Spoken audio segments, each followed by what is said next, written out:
चल रही हाँ, क्योंकि उस पे हमने रात को हटा दिया था।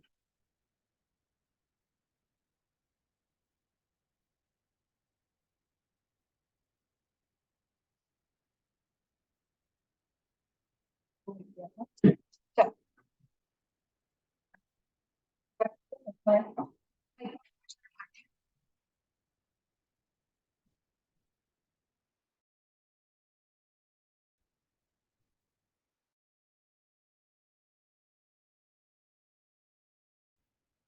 चलो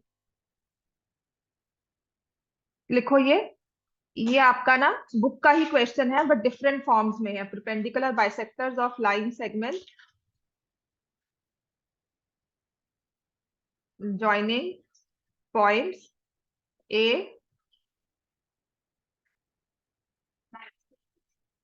ये क्या करना होता है इस केस में? हाँ ठीक है, आप निकालते हो ना। देखो एक तीन चार चीजें हैं इसमें, दो तीन तरह के कॉन्सेप्ट हैं ये। बात वही है, याद कैसे करना है। देखो मैंने मल्टीपल चीजें सिखाई थी इसको याद करने के लिए। Perpendicular bisector of a line segment, perpendicular भी होगा बाइसेक्ट भी करेगा।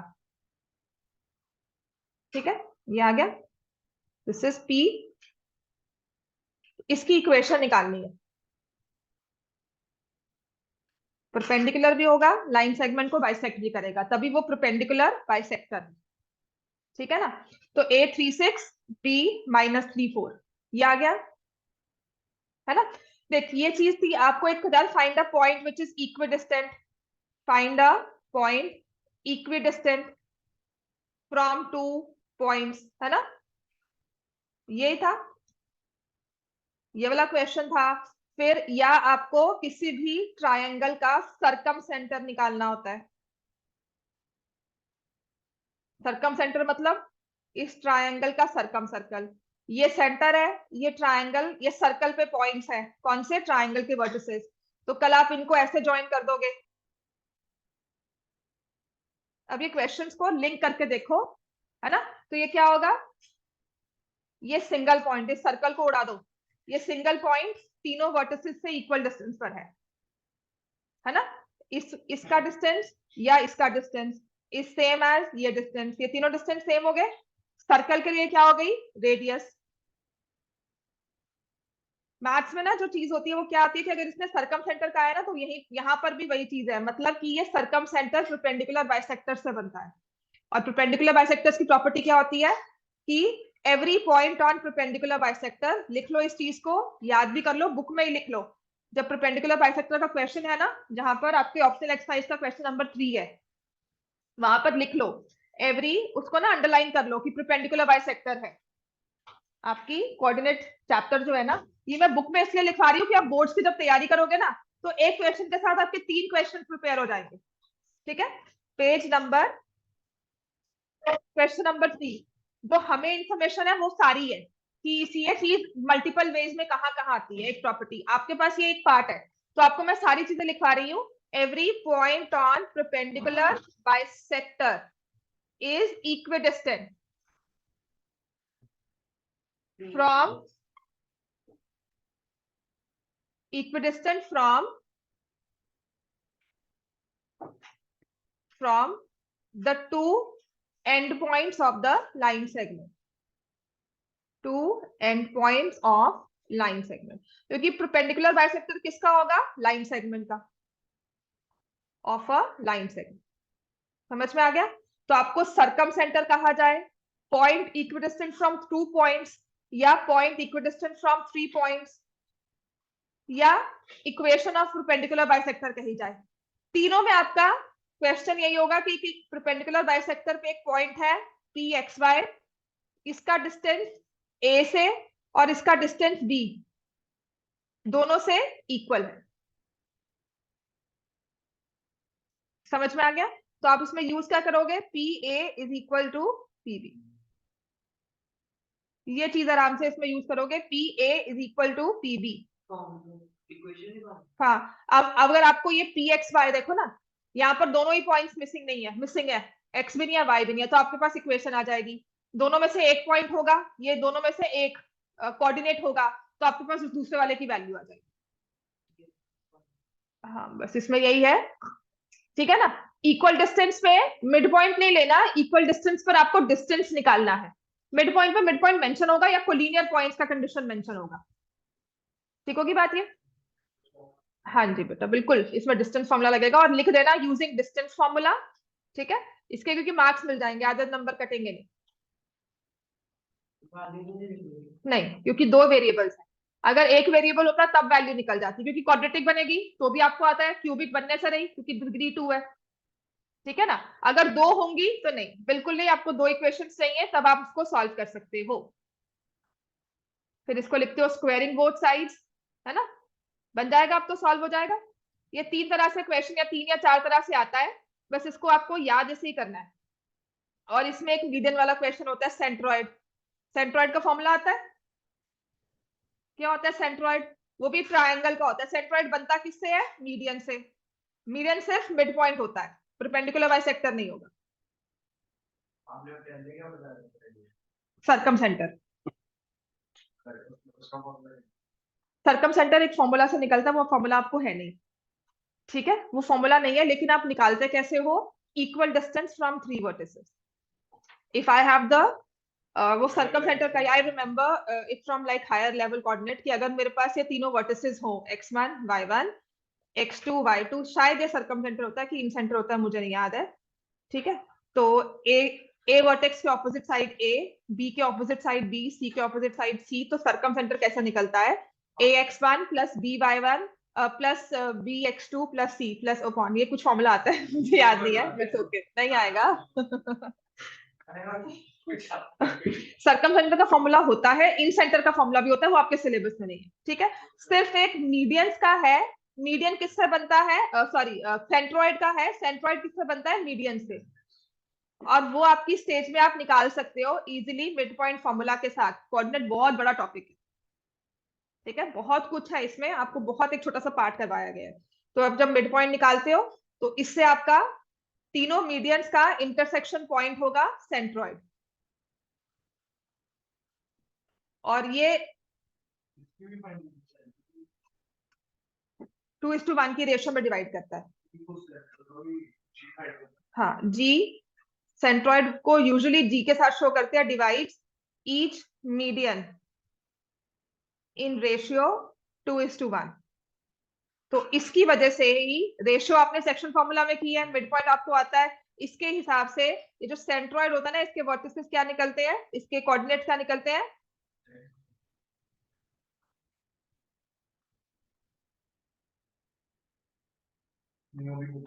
हाँ, इसको याद रखना, 1 मार्क का क्वेश्चन ये होगा। और इसमें एक क्वेश्चन जो आता है, जो आपके सैम्पल पेपर में भी है, तो high routing on high chance की सेंट्रॉइड का क्वेश्चन आएगा। सैम्पल पेपर में था परपेंडिकुलर सॉरी पैरेललोग्राम के वर्टिसेस गिवन है, find the fourth vertex. x1 y1 दिया होगा सेंट्रॉइड। ठीक है, यूजुअली पैरेललोग्राम इतनी बार करवाने के बाद भी, ये 1 मार्क का क्वेश्चन है, 1 या 2 मार्क्स का, फिर भी बच्चे क्या करते हैं, वो ऑपोजिट साइड में चले जाते हैं पैरेललोग्राम की। हाँ, वो भी लिख दो, डायगोनल्स बाइसेक्ट ईच अदर, या ABCD is a parallelogram, diagonals bisect each other, therefore midpoint of AC is equal to midpoint of BD। तो आपके पास कोई भी वर्टेक्स हो, इंटरसेक्शन पॉइंट ऑफ डायगोनल्स निकालना हो, आप निकाल सकते हो, है ना, या आपको कोई भी एक वर्टेक्स मिसिंग दिया हो, आप दोनों निकाल सकते हो, दोनों चीजें। तो आपको ये तीन वर्टेक्सेस दे देते हैं, चौथा कहते हैं निकालो। ठीक है, और ये वर्टेक्स दे दिया और ये नहीं दिया मान लो, तो आप AC के साथ, ये दिया हुआ है ना, A और C दिया हुआ है, ये पॉइंट निकाल लोगे, उसके बाद आपके पास आ जाएगा। ठीक है, ये इंपॉर्टेंट क्वेश्चन मैं रूट कर रही हूँ, क्योंकि या तो ये या ये सेंट्रॉइड, दोनों में से एक पेपर में आएगा ही आएगा। नहीं बच्चे नहीं निकल सकते, तो तुम AB इक्वल टू CD करोगे, फिर BC इक्वल टू AD करोगे, दो इक्वेशन बन जाएंगे। आप उसे मैनेज नहीं कर पाते हो, क्योंकि स्क्वायर में इक्वेशन बनती है। A sector is cut from a circular sheet of radius 100 centimeter. The angle of sector being 240 degrees. If another circle of the same area as the sector is formed, देख question they, then radius of your circle. Picture click करके भेज दे, मैं यहाँ पे paste कर देती हूँ, ठीक है। वो हाँ वो तो करवाती हूँ उसके बाद, हाँ ग्रुप में भेज दो, हाँ मैं यहाँ पे पिक्चर पेस्ट कर देती हूँ ना, तो आपको समझाना आसान हो जाएगा सभी को, इनफैक्ट माइनक्राफ्ट।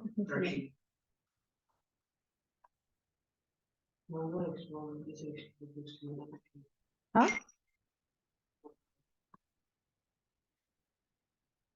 कौन सा बच्चे क्या करवाऊँ? हाँ क्वेश्चन देती हूँ, आपका उसमें ही है बच्चे ये ना, एग्जाम्पलर में सेंट्रॉइड का क्वेश्चन है, देखना।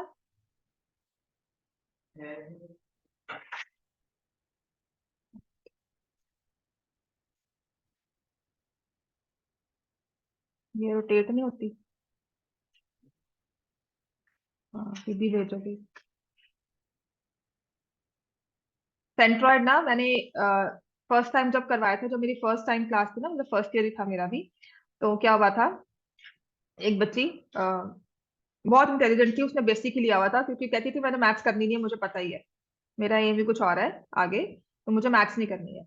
तो उसने सैम्पल पेपर दिया था उसको, उसका सारा पेपर सही था, कहती सेंट्रॉइड वाला आता ही नहीं था, क्वेश्चन फॉर्मूला याद नहीं था, उसको 1 नंबर वहां कटा था। तो मैंने कहा था उसको नहीं मतलब याद रह सकता, और बुक उसने ऐसे की हुई थी जैसे कि ना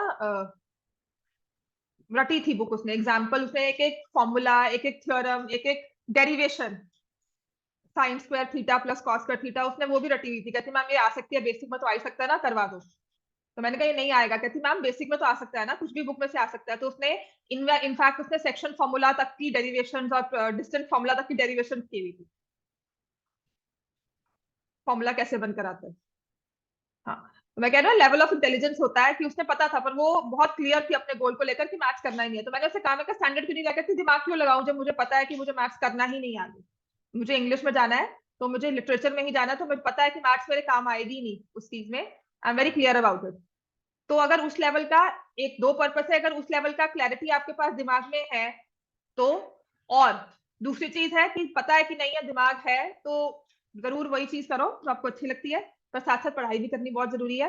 अ सेक्टर इज कट, क्योंकि ये सिर्फ आपके ब्रेन को डेवलप कर रही है, आपके ब्रेन के नए नए जो उसके केमिकल रिएक्शन होते हैं ना, सच में होता है, और आपकी करंट पास होता है तो आगे आगे आगे आगे वो चैनल्स खुलते जाते हैं, ठीक है। हाँ, a sector is cut from a circular sheet of radius 100 centimetre.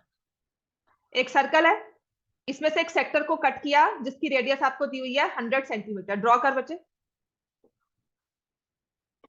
ठीक है ना। मैं भी जब आपको क्वेश्चन करवाती हूँ ना कोई भी, तो इस एम से नहीं करवाती कि पेपर में आएगा, मैंने आपको बार बार कहा है पेपर में बिल्कुल नहीं आएगा, लेकिन ये आपके माइंड को स्टिमुलेट करेगा, कहीं ना कहीं जाके वो टच कर जाता है ब्रेन को, और पेपर में लॉजिक स्ट्राइक करना शुरू कर देता है, और कोई बात नहीं है, ठीक है। तो हर एक क्वेश्चन को ये मत देखना पेपर में आएगा, हाँ कोई डिफरेंट डिफिकल्ट चीज बहुत लगती है तो उसको हम छोड़ देते हैं, लेकिन हर एक क्वेश्चन को ये मत सोचना पेपर में नहीं आएगा तो छोड़ दो, राइट। तो angle of the sector being 240, तुम इससे एरिया ऑफ सेक्टर निकाल सकते हो। हाँ बता, फॉर्मूला क्या होगा, pi r square theta by 360, बिल्कुल ठीक है ना। और उसने कहा है if another circle of the area same as area of sector, इसके साथ तुम एरिया सेम करके दूसरा सर्कल फॉर्म कर रहे हो, find the radius of new circle, बस खत्म। पाए का कोई काम नहीं रहा, पाए तो खत्म ही हो गया। वो तो ठीक है, आंसर जो है ना इतना कॉम्प्लेक्स है कि ऑप्शन देखकर 100 × 100 क्यों कॉम्प्लेक्स है, 2/3, ठीक है, is equal to r square, ये आ गया। अब तुम्हें क्या करना है, 100 तो बाहर आ जाएगा, स्क्वायर रूट लोगे ना, 0.67 का स्क्वायर रूट अप्रोक्सीमेटली निकाल लो। 0.67 का भी स्क्वायर रूट। हाँ निकालना ही पड़ेगा, है ना। तो वो कैसे निकालोगे, हाँ जी आ जाओ, ये किया, पॉइंट के बाद है तो पेयर्स बनते हैं ऐसे, 8 में किया था, आप करोगे 0.67, कौन सा नंबर है जो स्क्वायर रूट, 8 का 64 हो गया ना, हाँ, जिसका स्क्वायर 67 से या तो कम हो या इक्वालिटी में हो, तो ये आ गया 64, ये 300, हाँ यहाँ से आ जाएगा 16, याद आया कुछ, फिर ये वांजा, ज्यादा मत सोच, फिर कल के पेपर के बाद चला, ठीक है, मुश्किल नहीं है, हाँ ये आ गया ना, 81 आ गया, ज्यादा नहीं आया, 162। तो अब तुमने क्या करना है, ये 2 से 1 से ही जाएगा 0, या 3 से 4 5 6 96 6 पे चला जाएगा, 96 है ना, 96 नहीं, फिर उसके बाद 7 पे कितना आता है, 112 होता है, 16 7 सा 8 7 सा कितना होता है, तो डबल करो उसका, 112 तो 87 पे भी जा सकता है, कैरी फॉरवर्ड में 46 नहीं जाएगा 7 पे। मतलब वो पॉइंट में आ रहा है ना, 100 से मल्टीप्लाई होकर 81 बन रहा है। तो फिर यहाँ देखो, ऑप्शन में है 81 तो है, पर क्या है, कल्ला 81 है। हाँ फिर ठीक, कल्ला 81 है तो फिर ये ठीक है। इसी का, ये कौन सा वाला पेपर कर रहे हो? गुड। आप ना बस अब यही आज घर जाके भी करना है ना, एक पेपर इसी लिंक से, मैंने लिंक भेजा है ना ग्रुप में, उसी लिंक से पेपर्स उठाकर कोई ना कोई एक पेपर कर लो, इसके आंसर्स भी साथ में गिवन है, प्लस पॉइंट ये है। सैम्पल पेपर तो भेजे हुए हैं, ये लिंक से भेज रही हूँ, और बाकी मेरे पास दूसरे भी है, वो भी भेज दूंगी। विच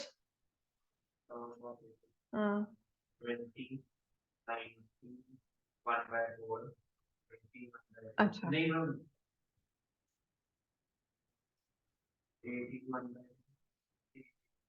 हाँ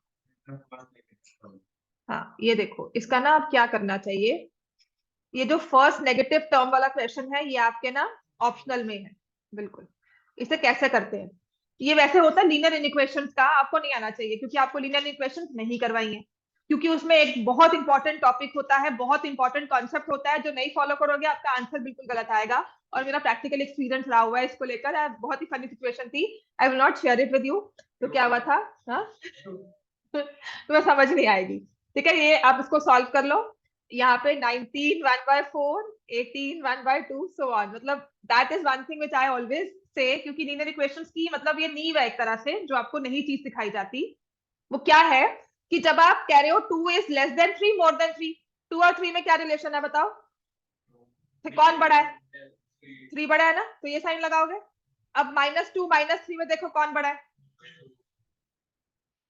इन इक्वेशन की इनइक्वालिटी रिवर्स हो गई।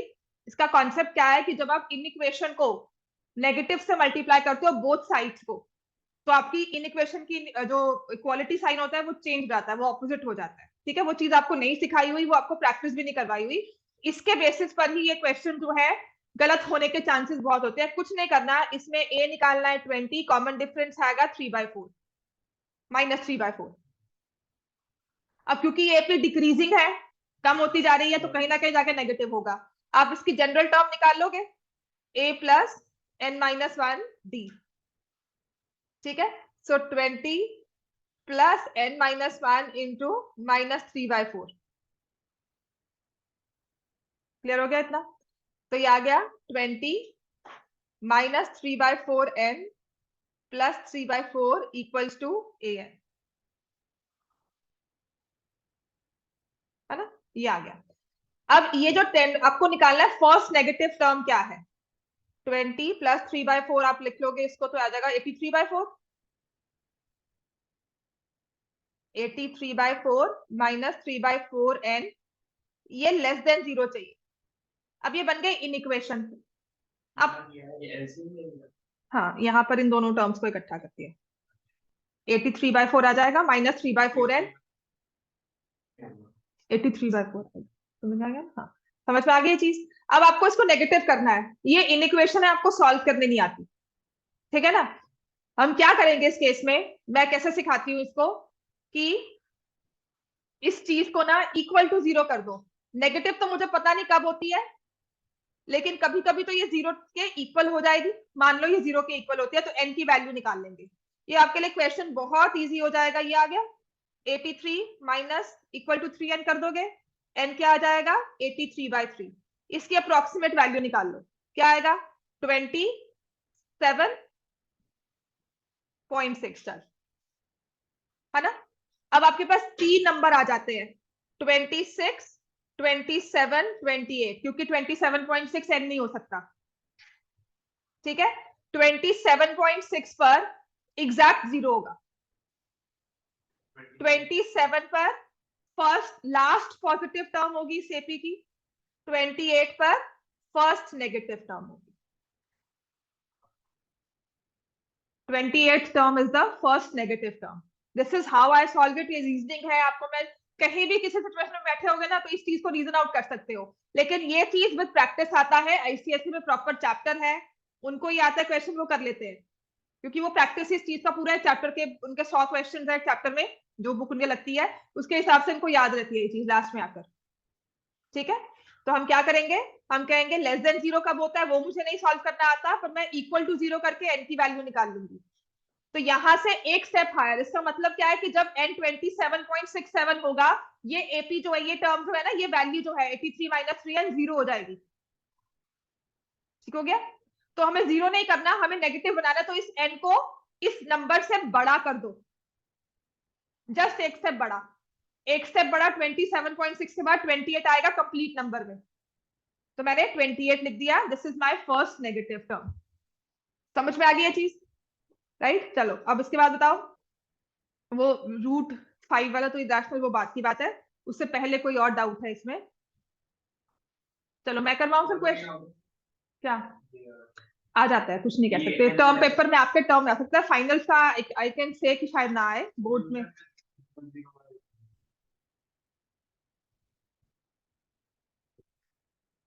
पता क्या है, ये मानते हैं कि आपको पता हो, एक बार सिखा दिया तो आपको याद होना चाहिए।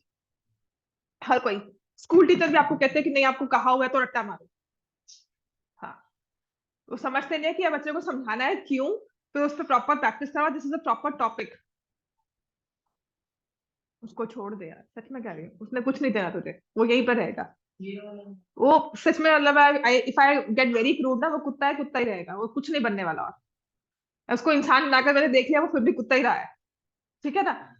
आई आई एक्चुअली जितना मैंने इसे पैम्पर किया था ना, वो सब कह रहे थे तो उसको डॉग समझने की जगह खुद इंसान समझ रही है, तो उसे ऐसे पैम्पर कर रही है। बट आई ऑल्सो रियलाइज कि वो डॉग ही रहेगा, वो कुछ नहीं और बनने वाला। वो नहीं ग्रो कर सकता उस चीज को, है ना? वो वही समझता है चीज। तो उसको छोड़ दो, अभी तुम्हारा टाइम फोकस है उस पर रखो। हाँ, कौन से वाला? फोर्थ। ये है places A and B are 100 metre 100 kilometre apart on a highway. दो प्लेसेस हैं A and B, 100 kilometre apart on a highway. एक कार स्टार्ट करती है ए से, another from B at the same time. If they travel in the same direction at different speed, of course same speed होगी तो वो कभी मिल नहीं पाएंगे। ठीक है, at different speed they meet in 5 hours। And if they travel towards each other in opposite direction, और ऑपोजिट में ना मतलब मैंने वो टीचिंग देते हैं, ऑपोजिट ऐसा क्यों नहीं है? किसी बच्चे ने पूछा था मुझसे क्लास में, ऑपोजिट तो ये भी होता है। देन आई रियलाइज उन्होंने क्यों लिखा हुआ है टूवर्ड्स ईच अदर। समझ में आ गया? हाँ। तो if they travel in opposite direction towards each other, then they meet in 1 hour। तब वो मिलते हैं 1 hour में। अब इस केस में क्या है, बी ना ए से आगे खड़ा है, उसको ए को बी को ओवरटेक करना है, उसे मिलना है, तो उसको अपनी स्पीड रखनी होगी ज्यादा, और उसको डिस्टेंस जो ये लीड वाला है ना 100 किलोमीटर, उसको कवर करना है। तो यहां से हम कर लेंगे, let the speed of A be x km/h, let the speed of B be y km/h। मान लो वो किसी सी पॉइंट पर आकर मिलते हैं।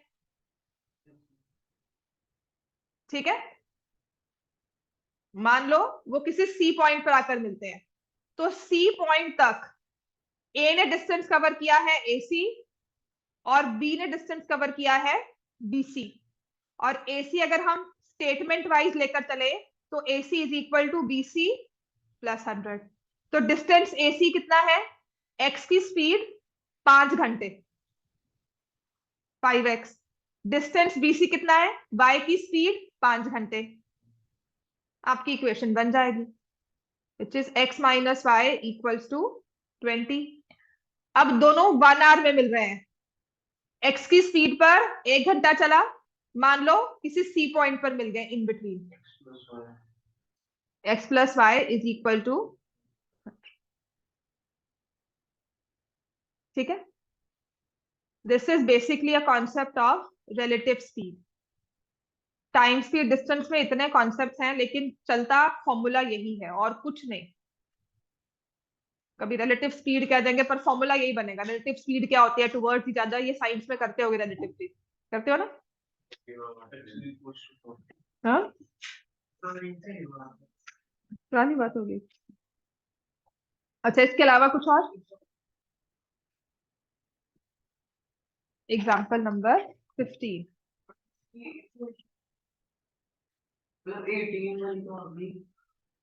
ये आपका है अपस्ट्रीम डाउनस्ट्रीम का। A motor boat whose speed is 18 kilometre per hour in still water, ठीक है, takes 1 hour more upstream to go 24 kilometers then to return downstream. Speed कब ज्यादा होती है, अपस्ट्रीम में डाउनस्ट्रीम में? डाउनस्ट्रीम में। तो 1 घंटा ज्यादा अपस्ट्रीम में लगा होगा, डाउनस्ट्रीम में? अपस्ट्रीम में ज्यादा लगा होगा। तो मुझे पता है टाइम अपस्ट्रीम ज्यादा है टाइम डाउनस्ट्रीम से। Time upstream is equal to time downstream +1, है ना? अब वो चाहे अपस्ट्रीम गया है चाहे डाउनस्ट्रीम गया है, डिस्टेंस कितना है? 24 किलोमीटर। तो इसमें पहले तो हम मान लेंगे let the speed of stream x kilometre per our. Speed of boat क्या है? ये लिखना जरूरी है हमारे लिए, ठीक है? फिर आप बताओगे स्पीड अपस्ट्रीम,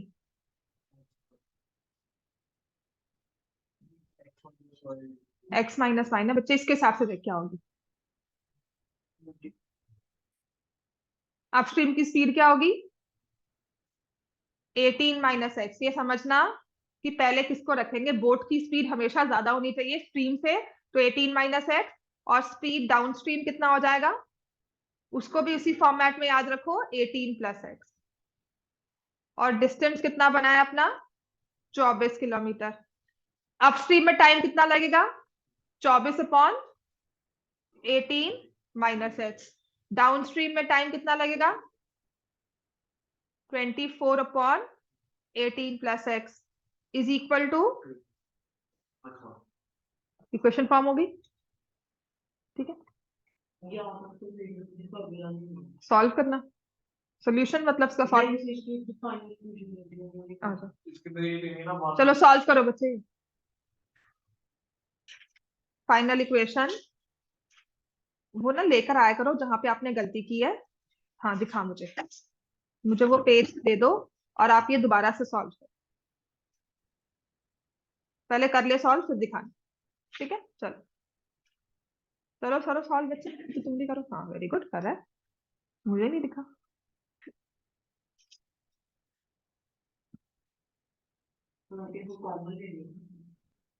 ले भी सकते हो। तो 24/18 plus 24x minus 24/18 plus 24x is equal to 324 minus x square. ये आ गया, ठीक है? ये खत्म हो गया, ठीक है?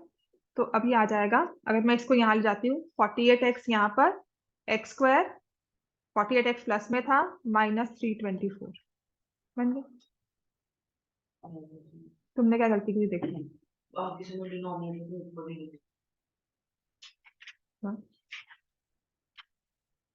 डिनोमिनेटर को, इस वाले को क्रॉस मल्टीप्लाई नहीं किया था। हाँ जी, इसके अलावा कुछ और? हाँ हाँ, वो तो मैं करवाती हूँ अभी।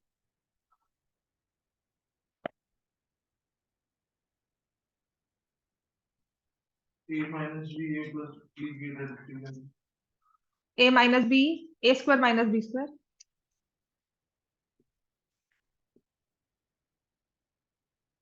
आपको मैंने सिमिलर ट्राइंगल्स के स्पेशल क्वेश्चंस भी करवा दिए थे। √5 इरेशनल और 3+2 √5, वो सारे क्वेश्चंस करवाने हैं,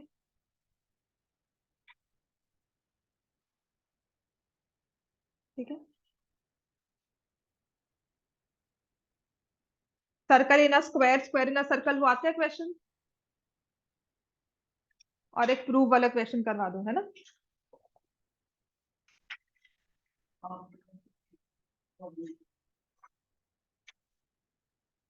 तो मैं समझा देती हूँ, वरना मैंने कहा था ना कल जो आपको भेजा है उसमें क्वेश्चंस होंगे सारे प्रोबेबिलिटी के काफी।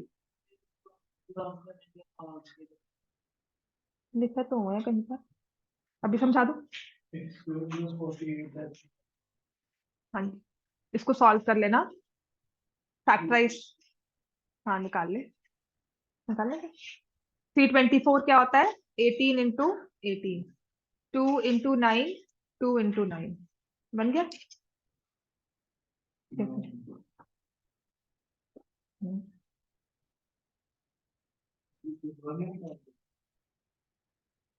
ऐसे वो भी कर सकते हो। हाँ वो तो कर सकते हो। इसको मैं कैसे करूंगी? ये है 9, 18, 36, 36 और 9 भी बनता, ये बनता है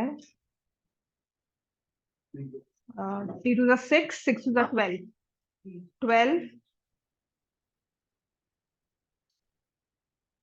12 3 to 36, 36 और 9 नहीं बना।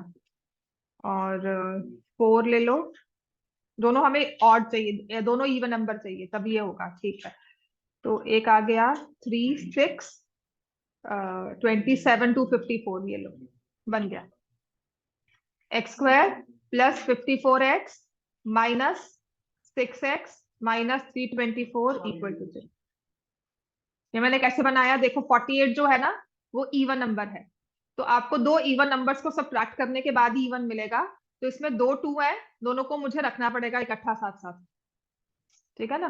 तो आप कॉम्बिनेशन जैसे 18 के साथ ही कॉम्बिनेशन बना रहे थे तो दूसरा 18 ही बनता, तो मैंने 18 छोड़कर ये कॉम्बिनेशन बनाया। 2 में सिर्फ एक ही लिख सकती हूँ एक नंबर में, तो this is how we reason out sometimes. चलो हर बार नहीं चलता, पर हाँ this is one of the important. अगर मल्टीपल ऑफ 5 होता है तो एक 5 में जाएगा एक 0 में जाएगा, तो ऐसा होगा ये दोनों 5 5 में जाएंगे, कुछ ऐसा, ठीक है।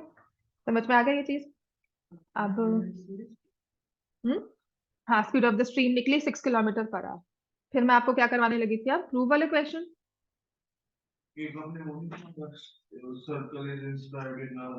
आपको मैंने भी पूछा था, आपने कहा आते हैं, करवा दो।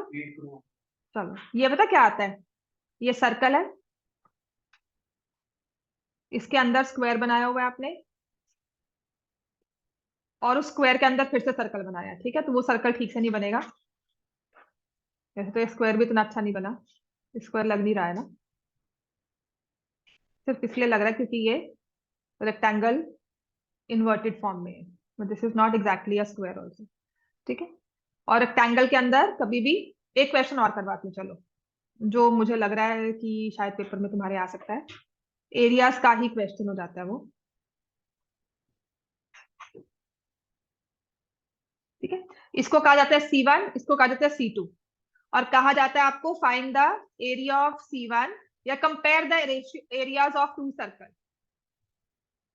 तो जब भी ऐसा क्वेश्चन हो ना, आपको समझ नहीं आती रेशो बनानी किसकी है, तो प्लीज, पता है मैं क्या करती थी जब मुझे कंफ्यूजन होता था, सीरियसली मैं बता रही हूँ, मैं दोनों तरफ से रेशो लिखाती थी। C1:C2 ratio is this, C2:C1 ratio is this, outer circle inner circle ratio ये, इनर टू आउटर रेशो ये।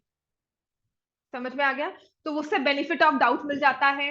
आप स्मार्ट, ये नहीं है कि आप चालू बंद करे, चीटिंग की है आपने, पूरा सॉल्व किया हुआ, पर आपको रेशियो बताने लगी क्वेश्चन में क्लियर नहीं है, तो आपने दोनों तरफ से लिख दिया, आपको मार्क्स मिल जाएंगे। समझ में आ गया? स्पेसिफाई करके आया करो, जैसे हमने रेशियो ऑफ वॉल्यूम्स निकालना है तो V1:V2, find the ratio of their volumes. तो मैंने स्फीयर को स्पेसिफाई कर दिया, वॉल्यूम 1 क्या है, वॉल्यूम 2 क्या है, और मैंने कहा V1:V2 की रेशियो ये है। समझ में आ गया? अभी हमने किया सेंटर आएगा, तो जो सर्कल स्क्वायर के बाहर होता है, जो स्क्वायर के अंदर है उसका सबसे आसान है, उसकी जो सर्कल स्क्वायर के अंदर है, कौन सा वाला? C2, radius into 2 is equal to side of square. आपको दी जाएगी साइड ऑफ स्क्वायर, मान लो A यूनिट, ठीक है। और जो सर्कल बाहर है स्क्वायर से, उसका क्या होगा? Diagonal of square is equal to 2 times radius of C1। समझ में आ गया? इसकी रेडियस छोटी है, इसको स्मॉल r ले लिया, उसकी रेडियस बड़ी है, उसको कैपिटल R ले लिया। तो आप लिख रहे हो √2a is equal to 2r, 2 capital R, 2r is equal to s। दोनों तरफ से आप रेडियस निकाल लोगे, कर लो इस चीज को, क्योंकि ये एक बोर्ड के पॉइंट ऑफ व्यू से भी क्वेश्चन इंपॉर्टेंट है, ये पक्का आएगा। हाँ जी यार, ये a और ये a, पाइथागोरस लगा लो।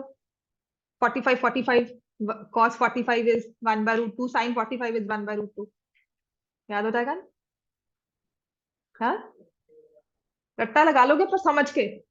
cos 45 याद है, sin 45 याद है, उसमें हाइपोटेन्यूज आता है, उसमें √2 लिखा हुआ है नीचे। cos 45 1/√2 है, वो मल्टीप्लाई होकर ऊपर जाएगा। ठीक है, प्रैक्टिकली चीजें सिखा रही हूँ और कुछ नहीं है। रट्टा भी वो मारो जो आप वेरीफाई कर सको कि हाँ रट्टा सही है। ठीक है, अब आपको एरियाज कंपेयर करने होते हैं, तो pi capital R square pi small R square, ये खत्म हो जाता है, ये कांस्टेंट नंबर है। ठीक है, a/√2 का whole square is to a/2, ये side of the square a थी ना, हाँ, a/2 का होल स्क्वायर, तो ये आ जाएगा a²/2 a²/4। बाहर वाला सर्कल बड़ा था,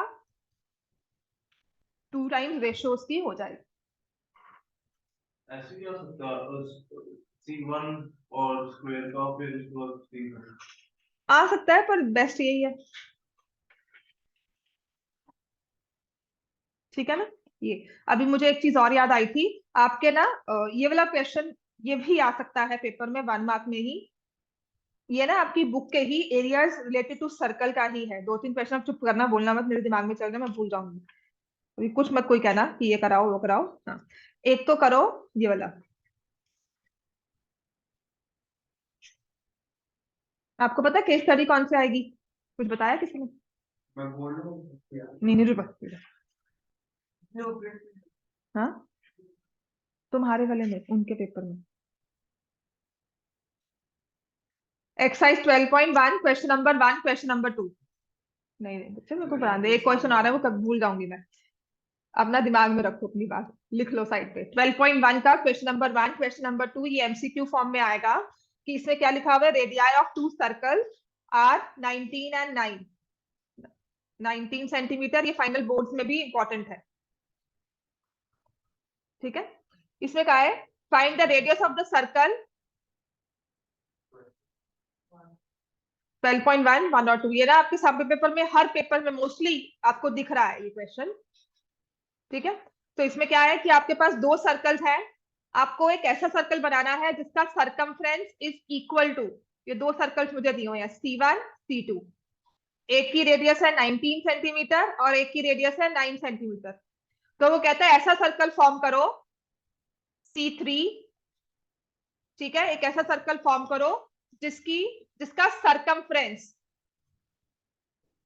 इसका circumference is equal to circumference of C1 plus circumference of C2। हाँ जी, बस ये तो इसमें तो बड़ा हो गया।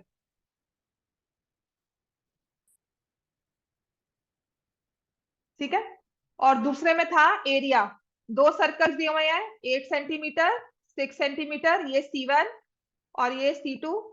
एक 8 का है एक 6 का है, एक ऐसा सर्कल फॉर्म करो C3 जिसका area of C3 is equal to area of C1 plus area of C2। ये पता प्रॉब्लम क्या है, नंबर में तो सॉल्व कर लेते हो, R1 R2 के साथ आते हैं। ठीक है, तो यहां पर इफ आई से this is R1 this is R2, ये R1 रेडियस है, ये R2 है, और यहाँ पे कैपिटल R है, तो रिलेशन निकालना है। तो आप करोगे pi R square is equal to pi R1 square plus pi R2 square. अब गलती इसमें क्या होती है, आप करते हो R square is equal to R1 square plus R2 square, ये रिलेशनशिप है। इसमें अंडर रूट लेके R equal to R1 plus R2 नहीं करना। एरिया में सरकमफ्रेंस में कर सकते हो क्योंकि आपने रिलेट किया है इसे। हाँ जी बच्चे, कौन सा, वो तो काटना ही है, पता ही है, देख। ठीक है, ठीक है, समझ में आ गया? चलो, ये आ गया। एक चीज और, एक रेक्टेंगल फॉर्म किया, इसके बाद तुम्हारा क्वेश्चन। वो तो रेशियो पे वन रेशियो टू रेशियो।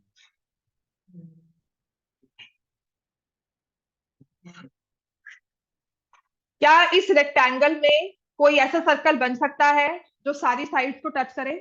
नहीं। ठीक है, तो ऐसे ना मैं 3 सर्कल्स ड्रॉ करती हूँ, कर लोगे इसको? 2 सर्कल चलो फॉर्म हुए ये कुछ इस तरह से। तो आपको क्या करना है, find the radius of the circle. दोनों इक्वल सर्कल्स है बच्चे, तभी ड्रॉ होगा ना, तो वैसे ड्रॉ ही नहीं होगा। तो उसको थोड़ा सा ठीक कर लो। किसका? ब्रेड्थ की लेंथ?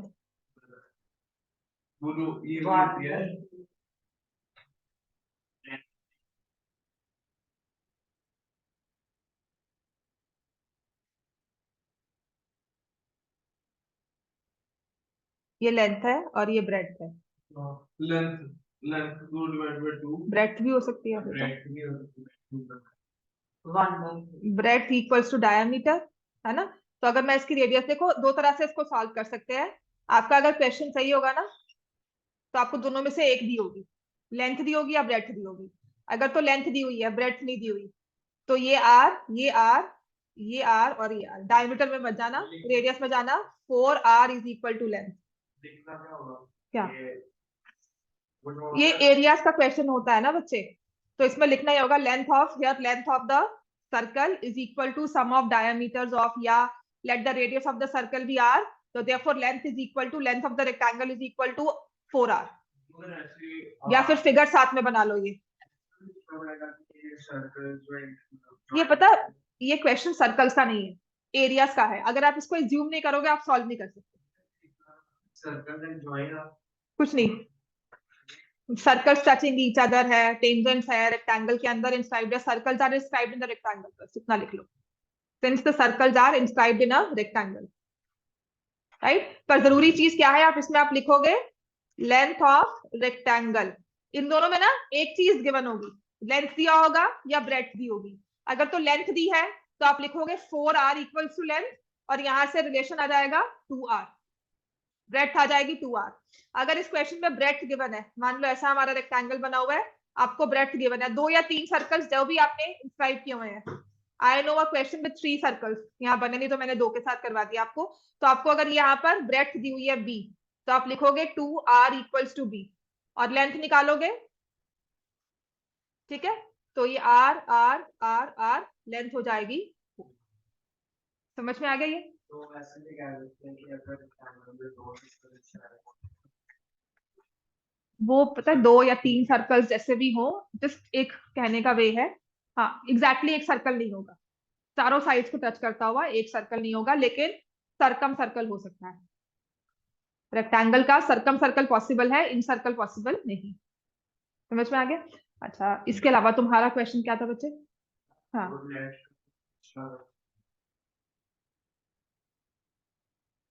कौन सा वाला? a square by 2 ratio a square by 4 2 ratio 1 1/2 is to 1/4, cross multiply कर दोगे। दो में हमेशा क्रॉस मल्टीप्लाई करते हैं, 3 में एलसीएम लेते हैं and then we solve it. ये c1 ratio c2 है। हाँ जी, मैंने C1 लिखा है ना, area of C1 ratio C2। तो लास्ट में ना लिखा करो C1 इज टू C2, या outer circle to inner circle ratio is 2:1।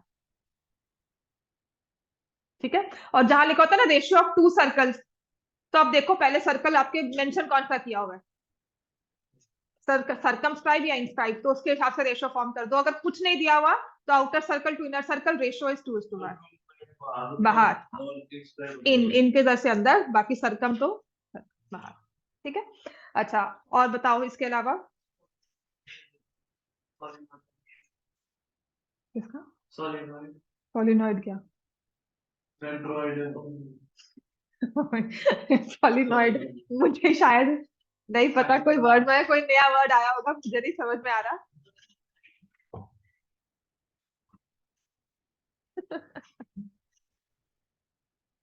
For a moment I thought कि शायद कुछ ऐसा वर्ड है जो मेंसुरेशन में यूज करते हो, जैसे रेक्टेंगुलर वो क्या होता है, पैरेललोपाइड होता है ना,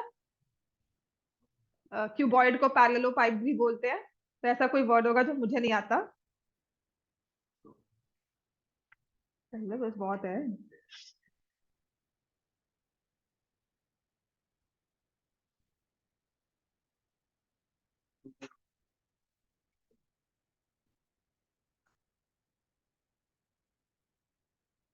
उनको बेसिक का वर्ड पढ़ देना चाहिए, हम बेसिक लिए सही बात है, बिल्कुल।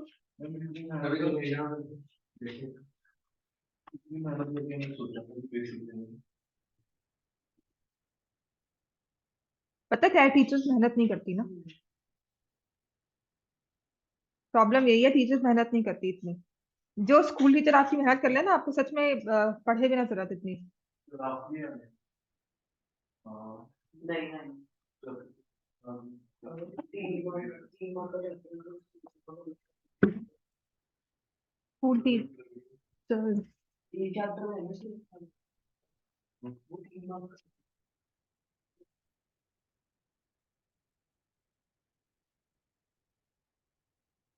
आप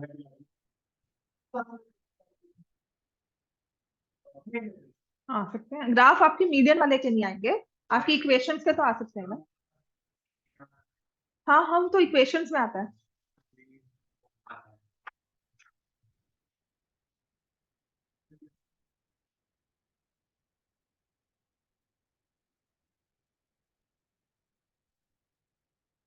हाँ, ये देख, ये लो, the three vertices of a triangle are,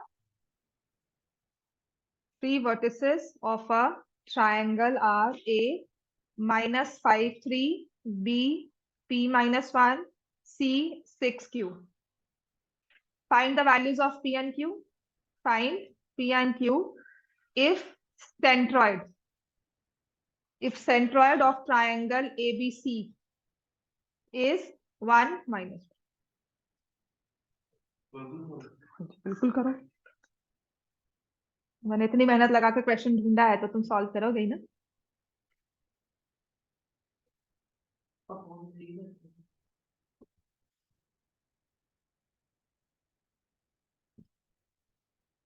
तुम सोचो संडे को मैं बैठकर क्लास ले रही हूँ तुम्हारी, प्लीज पढ़ लो, कल मार्क्स ले आना, मेरे संडे को सफल कर दो, है ना।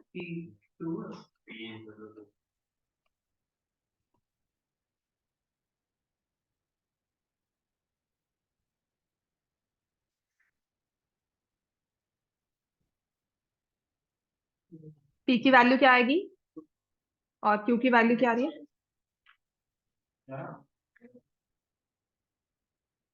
-3 हो गया, यहाँ से 2 गया, -5, ये 3 हो गया और -1 हुआ।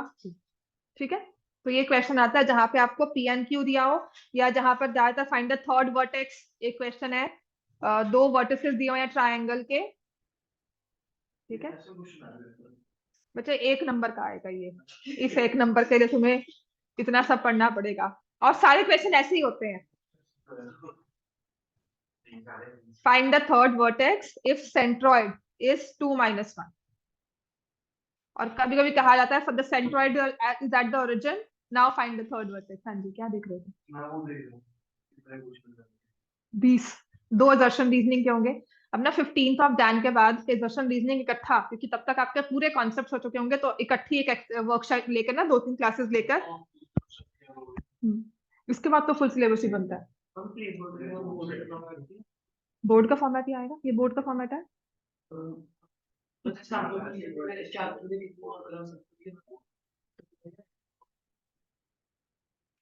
क्या करो, हो गया। नेक्स्ट क्वेश्चन, उसने सेक्शनॉइड का था ना, पॉलीऑइड सॉलिनॉइड का। मैं एक क्वेश्चन थोड़ा करा कर छोड़ दूंगी। ये लो तीसरा, तो find the third vertex P and, sorry, if centroid is 2 minus 1। करो करो फिर, नहीं लिखती।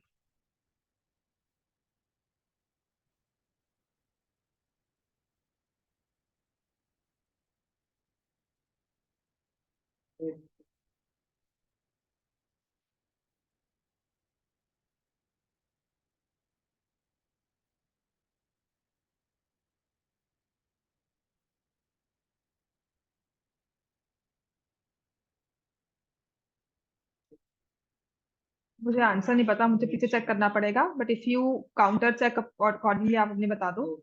हो गया? हाँ, 10 और -2 आ रहा है सबका। फाइन।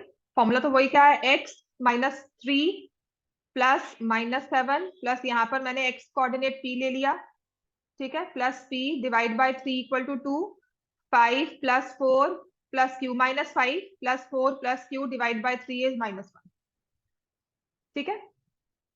सेंट्रॉइड होता है कि ट्रायंगल की सबसे सेंट्रोइड मीडियन का इंटरसेक्शन पॉइंट, ठीक है, ये लिख लो, intersection point of median, intersection point of medians is centroid.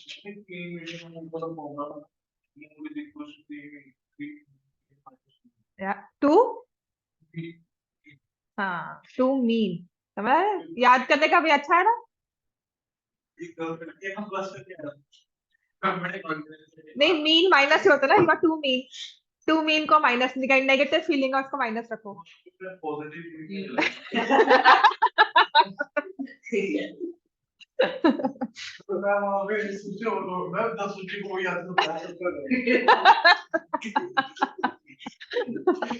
चलो नेक्स्ट क्वेश्चन देखो, ये वाला। In the adjoining figure, P is a point on the line segment AB such that AP ratio PB is 2:3. Find the coordinates of A and B. AP ratio PB is 2:3. Find coordinates of A and B.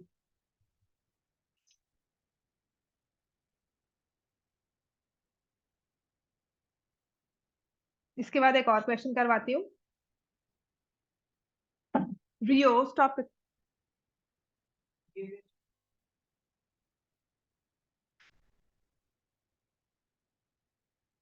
ये 2:3 ratio दी हुई है।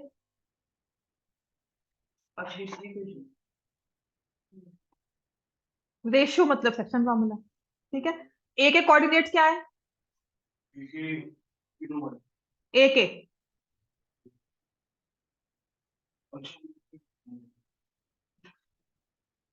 और B के क्या है? Section formula लगा सकते हो इसमें। ये मल्टीप्लाई यहाँ होगा, ये मल्टीप्लाई यहाँ होगा। 3x प्लस 0 अपॉन 2 + 3 किसके इक्वल है? और ऐसे ही 0 + 2y अपॉन 2 + 3 किसके इक्वल है? पहला किसके इक्वल है और दूसरा किसके इक्वल है? तुम पास हो जाओगे कल, मेरा आशीर्वाद। मेरा घी खाने को सक्का खाने। हाँ हाँ, 8 नहीं नहीं, हाँ नहीं बच्चे, ये कितना है? ये 5 होगा, 15, 5 x is 5, x is 5, ये 5 और डिवाइड बाय 2, 5/2। तो आपके पॉइंट्स आपको बताने हैं। ए बस ये मत लिख कर आना, लिखना coordinates of A are 5, coordinates of 0 are B are 0, 5/2। समझ में आया? अब ये होते हैं क्वेश्चंस जो आपके पेपर में आ सकते हैं, राइट। अब नेक्स्ट लिखो।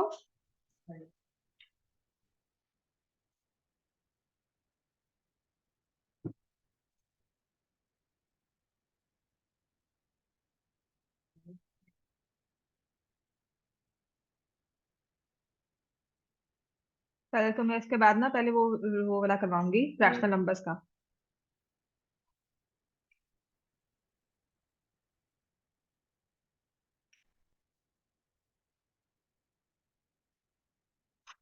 तो इस क्वेश्चन में लिखा हुआ है O P S, O P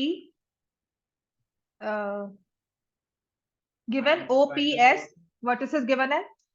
P divides O Q, P divides O Q, Q यहाँ पर ऐसे दिया हुआ है, P divides OQ in the ratio 2:3. P divides OQ in ratio 2:3. OPRS is a parallelogram. OPRS is a parallelogram. Find coordinates of Q, find coordinates of R, and ratio in which RQ is divided by y-axis. कल case study अगर यही आ गई फिर क्या मजा थी। नहीं ma'am, एक केस स्टडी एमसीक्यू में आ रहा है। अच्छा चलो बच्चे ये कर लो, पहले ये कर लो, उसके बाद आगे तुम्हारे वाले डाउट्स लेंगे। वो तो 0 0 होगा बच्चे, ओरिजिन है ना, दिया भी हुआ है।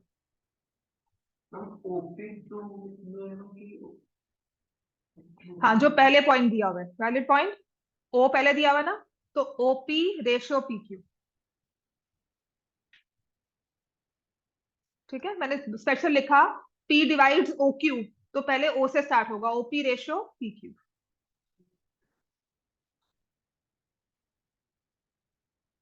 कोऑर्डिनेट्स तो निकालने हैं क्योंकि, हाँ इसको एक्स वाई लिख लो, तो निकाल सकते हो बड़े आराम से। 2 पॉइंट्स गिवन है, थर्ड पॉइंट निकालना है, रेशियो आपके पास है।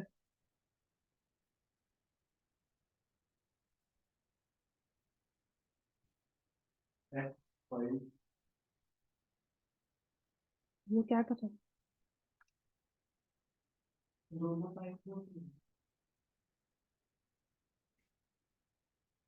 2x प्लस 0 है ना, 2x plus 0 upon 5 is equal to 1,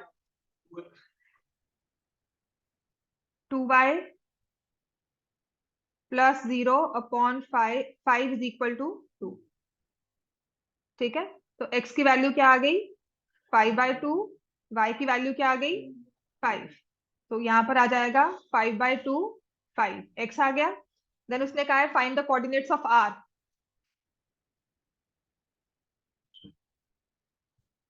क्या दिया हुआ ये, हाँ जी, तो मैंने क्या कहा था पैरेललोग्राम में क्या यूज करते हैं,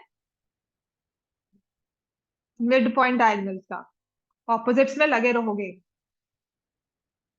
सच में कह रही हूँ, ऑपोजिट्स का मतलब है दो इक्वेशंस, 2 वेरिएबल्स और स्क्वायर वाली इक्वेशन, क्वाड्रेटिक इक्वेशन 2 वेरिएबल्स में, -2 and 2, तो आप मिड पॉइंट निकालोगे PS का, -3 + 1 -2/2, मैं तो आपको फॉर्मूला बता रही हूँ ना सिर्फ, ठीक है।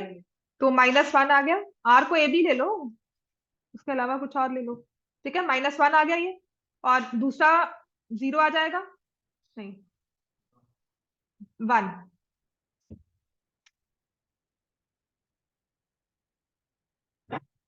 डायगोनल्स का मिड पॉइंट लेना ना, तो -2 + 1/2, -3 + 1/2 -1, और 0 + 2/2, तो ये आ जाएगा 1, आपका मिड पॉइंट आ गया ये।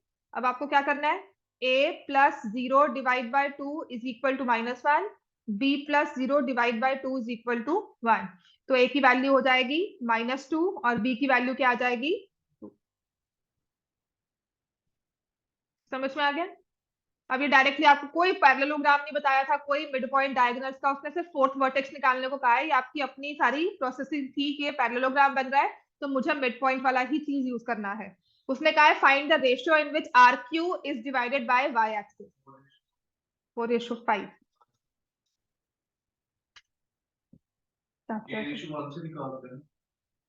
चलो करो सॉल्व इसको, के रेशियो 1 से ही 11,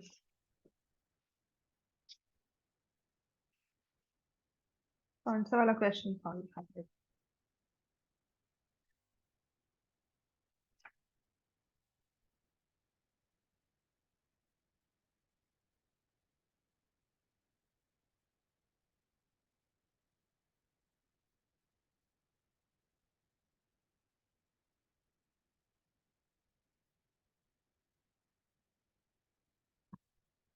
फोर इज टू 5, ठीक है कर ले काम। रेशियो फाइंड करो, तो आप लिखोगे k/1, राइट, आपके पास ये पॉइंट भी आ गया, ये नंबर यहाँ मल्टीप्लाई होगा, 1 यहाँ मल्टीप्लाई होगा, और y एक्सिस पे पॉइंट है तो क्या हो जाएगा 0y, तो सिर्फ एक्स कोऑर्डिनेट निकाल कर काम चल जाएगा। 5/2k plus -2 divided by k + 1 equal to 0। तो 5/2k equal to 2, k equal to 4/5।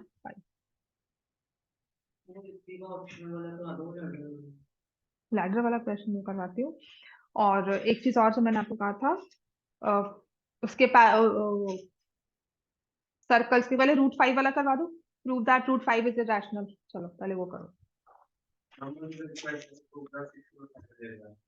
वो करवा दो पहले √5। उसमें ना पता क्या आएगा, तो 3 मार्क्स में आता है तो आपको √5 भी इरेशनल प्रूव करना पड़ेगा। √6 इज इरेशनल।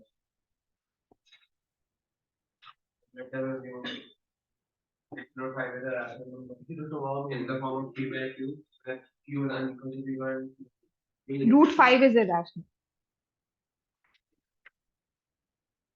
तुम प्रूव √5 इरेशनल करोगे, ठीक है। फिर आप लिखोगे या 6√5 इज इरेशनल लिख रहे हो ना, तो इसको आपने लिख दिया 6√5 p/q, √5 is equal to p/6q। फिर इस √5 को इरेशनल प्रूव करोगे। हाँ, 3 मार्क्स में आता है ये, ठीक है। तो इसका एक स्टेप एक्स्ट्रा आपके लिए हो गया ये। तो इसमें अब √5 इरेशनल प्रूफ कैसे करते हैं, लिखो। √5 ऐसे आना चाहिए, या वो वाला 6 + √5 इज इरेशनल, या 3 + 2 √3 इज इरेशनल। ये अगर तो आपको दिया हो गिवन दैट √3 इज इरेशनल, फिर तो ये आएगा 2 मार्क्स में। Given √3 is irrational, now prove 3 + 2 √3 is irrational. या तो क्यों, क्या हो गया? 4 o'clock आ रही हूँ, बस 2 मिनट आके देती हूँ, ठीक है। 3 + 2 √3 इज इरेशनल, या तो ये वाला क्वेश्चन प्रूव करना होगा। मैं आपको क्या करती हूँ, 3 + 2 √5 इरेशनल और एक क्वेश्चन और करवा देती हूँ। सबका प्रोसेस सेम है। Let us assume √5 is rational, therefore √5 is of the form p/q, where p and q are co-prime integers and q is not equal to 0। इसमें 3 वर्ड्स हैं ये co-prime। जो co-prime ना हम काफी बार ओवरलुक कर देते हैं, इंटीजर्स और q नॉट इक्वल टू 0 बहुत इंपॉर्टेंट है। co-prime सिर्फ इस प्रूफ के लिए बहुत इंपॉर्टेंट होता है, ठीक है। ये 3 वर्ड्स हैं, मिस नहीं करने। Where p and q are co-prime integers, q is not equal to 0। फिर आप करते हो squaring both sides. 5 is equal to p²/q², ठीक है। या 5q² is equal to p², या फिर आप लिख देते हो q² is equal to p²/5। अब वो क्वेश्चन याद है जो मैंने करवाया था टैगोर पब्लिक स्कूल में भी आया था कि p² is divisible by 5, then p is also divisible by 5। आप कह रहे हो कि p का स्क्वायर 5 से डिविजिबल है, जिसमें आप इसके बाद हम लिखते हैं p² is divisible by 5, therefore p is divisible by 5, ठीक है। और p is equal to 5k, where k is non-zero integer,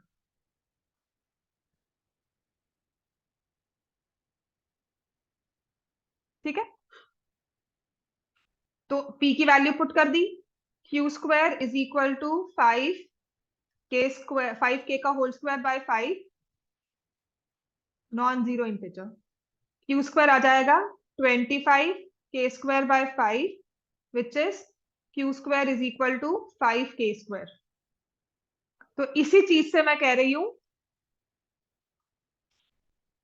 q is divisible by 5, therefore q is also divisible by 5। जैसे आपने कहा था p² divisible by 5 है, p divisible by 5 है, ऐसे आप कह रहे हो q is also divisible by 5।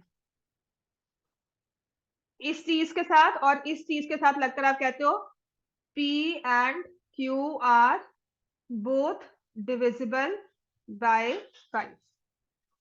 और इसके बाद लिखोगे this contradicts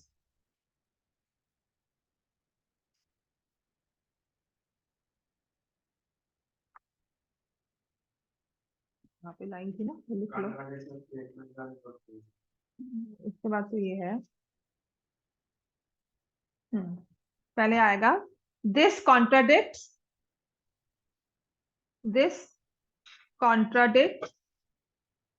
the fact that P and Q are co-prime। इसने ये फैक्ट को कॉन्ट्राडिक्ट कर दिया, ठीक है ना। और इसका मतलब दिस कॉन्ट्राडिक्शन हैज अरिजन। इसको याद कर लेना ये दो लाइंस को, क्योंकि आपके स्कूल में मार्क्स कट जाएंगे सेक्रेड हार्ट में। This contradiction has arisen because of our incorrect assumption, because of our incorrect assumption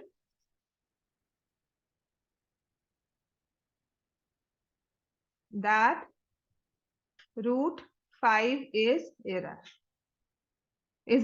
Sorry. Root 5 is rational. Therefore, root 5 is irrational. हाँ। और इसके बाद अब जब आप यहाँ पर आ जाओगे, यहाँ पे बच्चे अगर आपने P और Q लिया है ना, तो यहाँ पर A और B ले लेना। कोशिश ये करना, अब तुम प्रूव कर रहे हो 6 रूट 5 इरेशनल, तो let 6 root 5 equals to A upon B। ठीक है, तो रूट 5 को लिख दोगे A अपॉन 6B। अब A और B इंटीजर्स हैं, तो A upon 6B is a rational number. हाँ हाँ हाँ बिल्कुल, ये इरेशनल है, can not be equal, therefore this contradicts our assumption. ये वाला ये चीज है, पर उसके पहले ये प्रॉपर लिखना पड़ेगा। वो भी करवा देती हूँ, ये हो गया। अब जो आता है ना ये वाला, जो आपके पेपर बुक में भी लिखा होगा, ये सब 3 + 2 रूट 5 इज इरेशनल।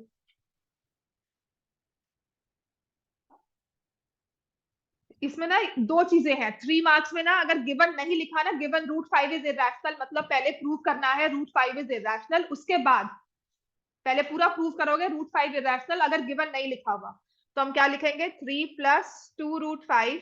अगर आपने पहले रूट 5 में A और B लिखा है तो यहाँ पर P/Q लिख लेना, where P and Q are rational, where P/Q is a rational number, P and Q are co-prime integers, Q not equal to 0, ये लिख दोगे।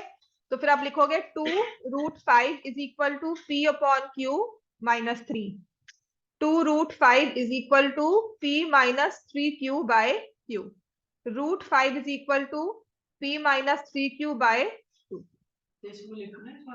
ये सारा लिखना होता है। आप लिखोगे since P and Q are integers, therefore this left hand side, this right hand side is a rational number। और ये हम प्रूव करके चुके हैं दिस इज इरेशनल। हाँ वो सारा लिखना पड़ता है फिर। अगर गिवन लिखा होता है ना, अगर गिवन लिखा है given root 5 is irrational, now prove that 3 + 2 root 5 is irrational, तब तो आप लिख दोगे कि पता ही है गिवन है कि रूट 5 इरेशनल है। अगर तुम्हें ये गिवन नहीं लिखा हुआ, मतलब तुम्हें खुद से प्रूव करना है कि रूट 5 इरेशनल है और फिर उसे यूज करना है, और वो क्वेश्चन 3 मार्क्स में होगा। समझ में आ गया? राइट, 3 मार्क्स के बाद बस ये 2-3 स्टेप एक्स्ट्रा हो गया। आप क्लियर है? अब ये क्वेश्चन है 4n can not and with 0 for any value of n। तो इसमें हम लिखते हैं, हाँ लेट अस सपोज, अब इसका प्रॉपर प्रूफ लेना है। Let us suppose that 4n ends with 0 for some non-negative integer value of n, some non-negative integer value of n। ठीक है,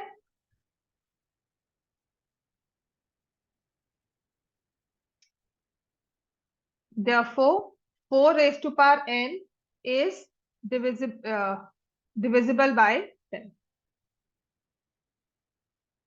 ठीक है, 10 का मतलब है 2 into 5, और आई से prime factorisation of 4 raised to power n should have both 2 and 5, और 4 को आप शो कर दोगे, ये होता है 2 into 2, मतलब 4 raised to power n हो गया 2 into 2 whole raised to power n, ठीक है, as prime factorization has only 2, so by fundamental theorem of arithmetic,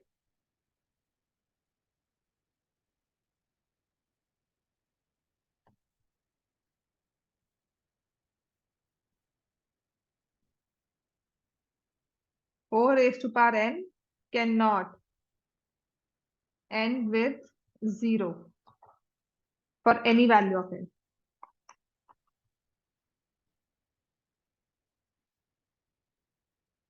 ठीक है, ये वाला क्वेश्चन हो गया। इसमें ना एक ये वाला कर लो, वो तो है ही नहीं आपके पास, वो आना भी नहीं चाहिए कि वो प्रॉपरली है, ये वाला क्वेश्चन कर लो है।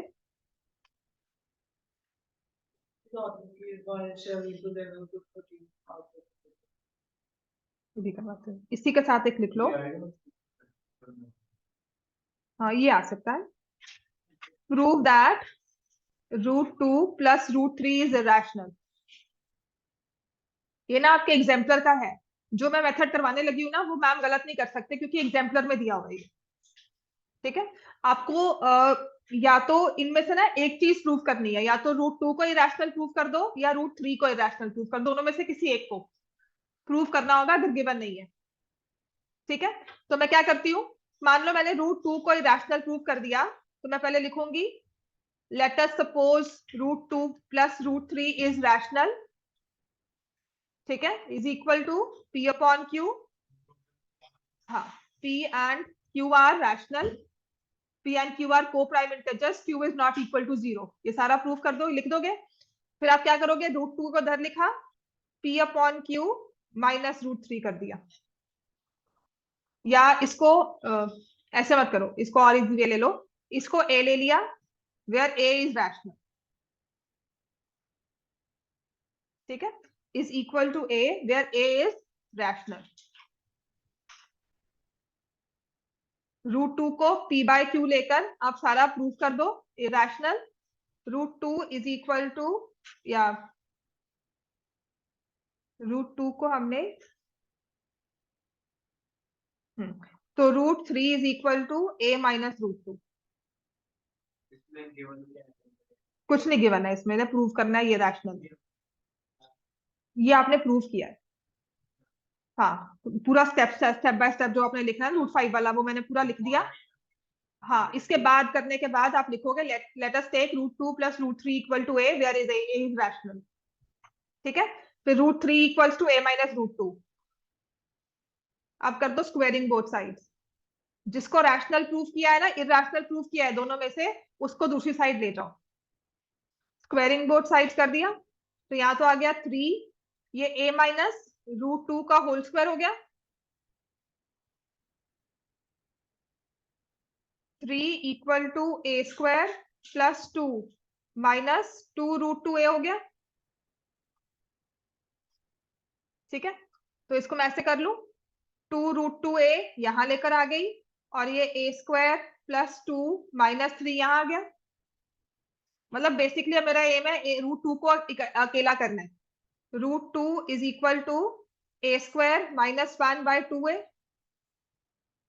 अब ये आप प्रूव कर चुके हो इरेशनल है, और ये आप कह चुके हो रैशनल है, समझ में आ गया। ये चीज आपकी गलत कोई नहीं कर पाएगा क्योंकि ये हमें उसमें दिया हुआ है, एग्जाम्पलर में प्रॉपरली सॉल्व करके दिया हुआ है। तो जिसको आपने प्रूफ किया इरेशनल, उसको दूसरी साइड ले जाओ ताकि वो स्क्वायर में रहे, A - B whole square formula में रहे, बाकी वो ना रहे। अब आपके वाला क्वेश्चन था प्रूव दैट 7+ वो वाला ना, उसको एक करना है, करने दो अभी।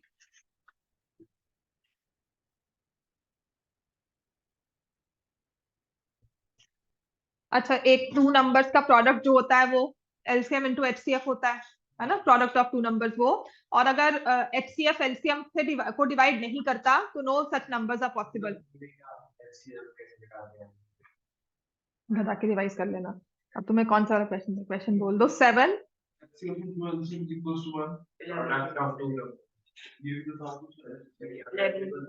11 इंटू 7 इंटू 11 इंटू 13 प्लस 13, है ना। ये हमें प्रूव करना है। कॉम्पोजिट कैसे करते हैं? 13 कॉमन लिया, 7 इंटू 11 प्लस 1। अब ये सॉल्व करने की जरूरत नहीं है। अब हम लिखेंगे bye fundamental theorem of arithmetic. Fundamental theorem of arithmetic. इसके बाद हम क्या लिखते हैं कि बिकॉज ये थ्योरम क्या कहती है कि every composite number can be expressed as product of two numbers, ठीक है, and that prime factorisation is unique except for the order in which the number appears. नहीं, ये आपको समझा रही हूँ। बस इतना लिख के सॉल्व करेंगे। एपी का लैडर वाला क्वेश्चन, पैरालॉजी करवा देते हैं।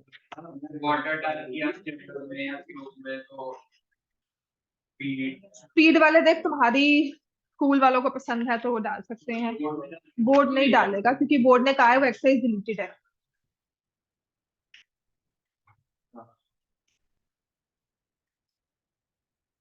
अब लैडर वाला क्वेश्चन देखो कि उसने कहा है ladder has rungs 25 centimetre apart. ऐसे एक लैडर है, उसके जो स्टेप्स लगे हुए हैं वो 25 सेंटीमीटर अपार्ट है। तो एक यहाँ है, ये दूसरा, हाँ ये पी का दूसरा, ये तीसरा, ऐसे करते करते ऊपर तक। ठीक है, तो इनमें जो एक डिफरेंस है, ये हाइट का डिफरेंस है, वो है 25 सेंटीमीटर, यहाँ इतना। ठीक है, और जो यूनिफॉर्मली डिक्रीज कर रहे हैं, तो पहली वाली लेंथ आपको दी हुई है 45 और लास्ट वाली दी हुई है 25 स्टेप्स की लेंथ। और टॉप और बॉटम में जो डिफरेंस दिया हुआ है दैट इज 2.5 मीटर का डिस्टेंस है, हाइट का। टॉप और बॉटम में जो हाइट का डिफरेंस है वो 2.5 मीटर है। तो कहते हैं लेंथ ऑफ वुड चाहिए हमें, स्टेप्स को बनाने के लिए लेंथ ऑफ वुड चाहिए, कितनी लगेगी, राइट। तो मुझे पता लग जाए, देखिए 45 है ये 20, इसके बाद यूनिफॉर्मली कम होगा ना, तो 25 माइनस ए हो गया, let a be the common difference. ये 25 माइनस 2 हो गया, तो ये जो लास्ट गया ये कितना हो जाएगा? 45 माइनस n माइनस 1 ए प्लस n माइनस 1 ए, यही हुआ।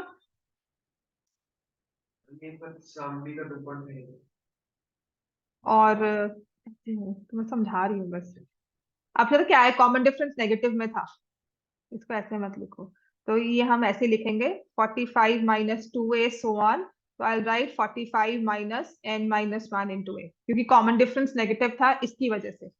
अब ना मेरे पास n की वैल्यू है ना ही a की वैल्यू है, तो how can I find that how many rungs are there, how many steps have been installed, है ना। तो मैं क्या करती हूँ, यहां से लेकर यहां तक का डिस्टेंस है 2.5 मीटर्स विच इज 250 सेंटीमीटर, और दो स्टेप्स के बीच का डिफरेंस कितना है 25। तो ये 25-25 के मैं 10 डिस्टेंस लूंगी, तब जाकर 2.5 मीटर कवर हो जाएगा। और उस 10 इंटर के डिस्टेंस को निकालने के लिए मुझे रंग्स कितने रखने होंगे? 11। ठीक है, ये स्टार्टिंग पॉइंट है।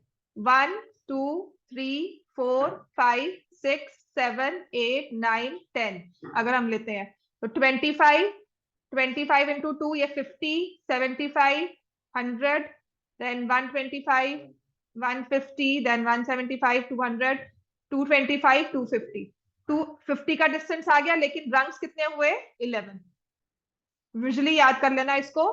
तो नंबर ऑफ रंग्स जो है वो आपके हैं 250 बाय 25 प्लस 1, 11 रंग्स आ जाते हैं। अब तुम्हें सिर्फ सम ऑफ 11 टर्म्स निकालना है,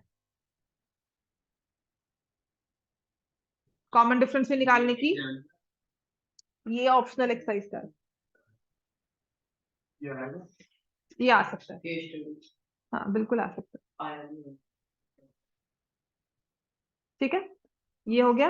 अब तुम्हारा स्पाइरल वाला क्वेश्चन था। स्पाइरल में ना ये मत सोचना सर्कल का सेंटर कहाँ बना है, वो क्वेश्चन मुश्किल ही इसलिए लगता है क्योंकि हम सोचते हैं सर्कल का सेंटर कहाँ आया। पहला स्पाइरल है, आपको रेडियस दी हुई है 0.5,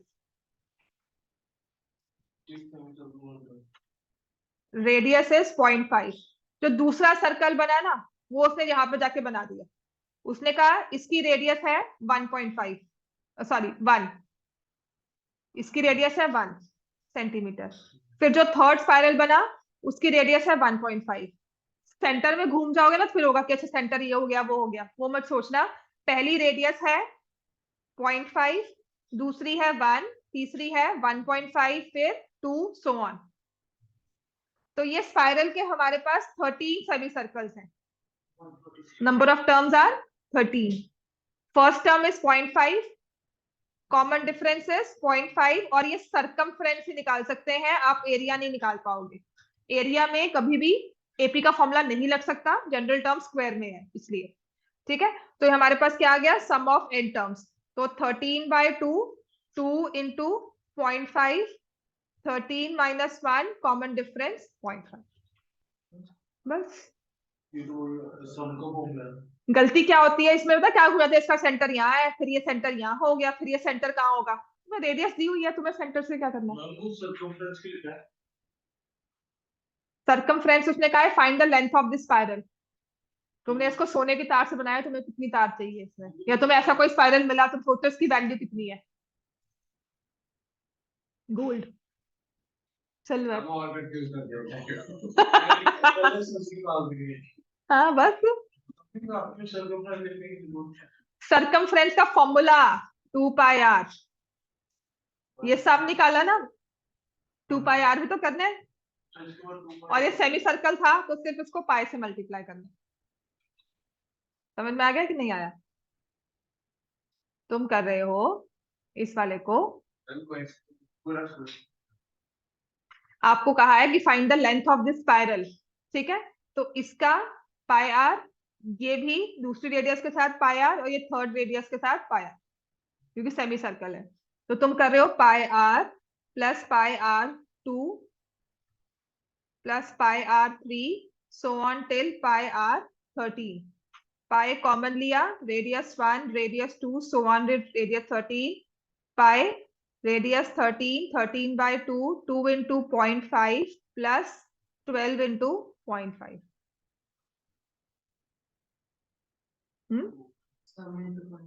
हाँ, सम इंटू पाई, ठीक है। अब इसके बाद वो भी हो गया, अब तुम्हारे वाले करवा दो वो, प्रूव दैट।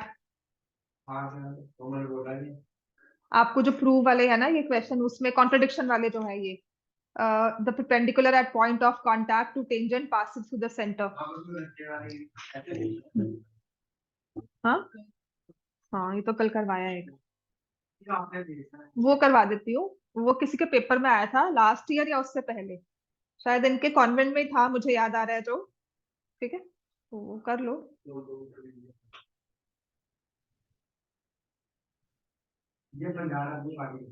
क्या ये क्या कह रहे हो, अच्छा तुम दोगे पार्टी फिर। प्रूव दैट लाइन सेगमेंट,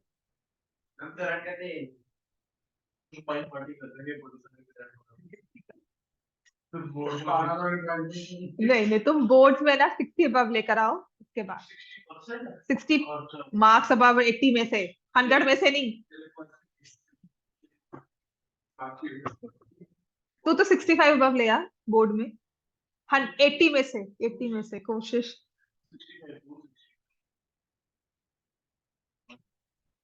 मेरा रिजल्ट बड़ा अच्छा हो जाएगा, तुम्हारा 65 हुआ है ना तो मैं बड़ी खुश हो जाऊंगी। हाँ, तुमसे तो मैं 100 एक्सपेक्ट करती हूँ, तुम दोनों से तो, इससे तो 95 वर्क तो कर ही रही हूँ 100 में से मैथ्स में। हर गुण पर प्रेशर नहीं डालना मैंने,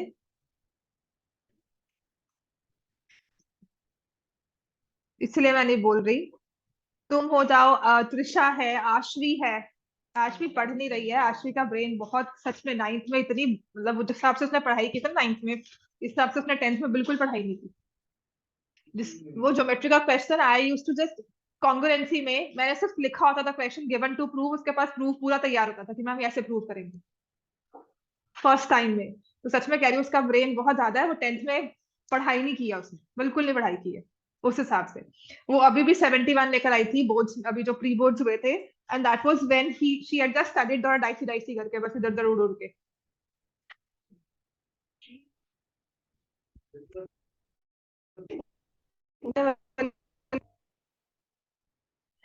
अच्छा वो लाने वाले, अच्छा ये है prove that line segment joining the point of contact of two parallel tangents passes through the centre.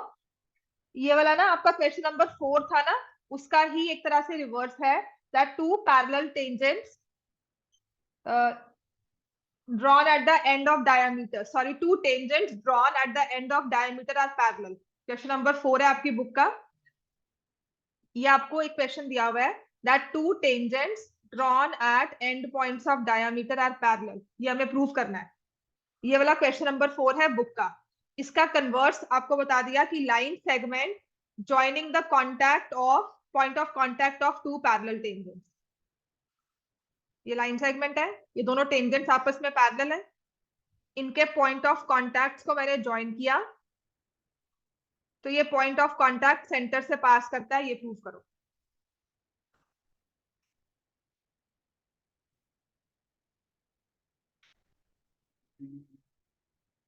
ठीक है लिखो, given AB is parallel to CD, AB tangent AB is parallel to tangent CD, to prove POQ is a straight line।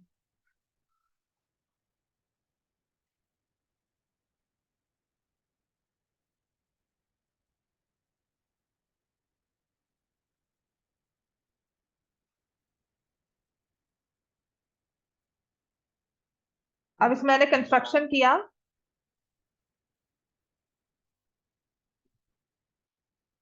Draw OR parallel to AB,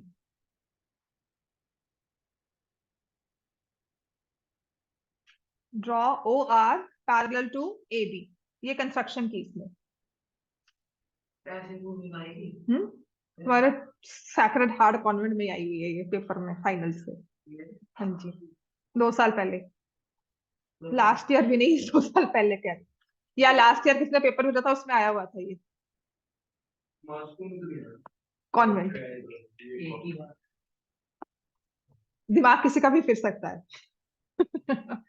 ठीक है देखो क्या करोगे इसमें, basically आपको कहना है कि ये स्ट्रेट लाइन है, यहाँ पर जो एंगल है 180 बन रहा है, तो ये एंगल 90 है, radius and tangent of perpendicular, ये भी एंगल 90 है।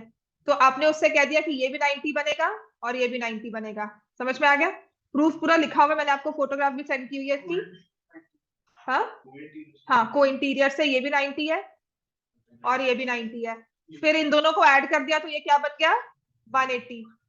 तो इसका मतलब POQ is a straight line, लिखा हुआ है पूरा लिखा हुआ है, पढ़ लेना इसको। Line joining the point of contact of two parallel tangent passes through the centre. ठीक है अब ये तो हो गया, इसके अलावा anything else you want me to cover?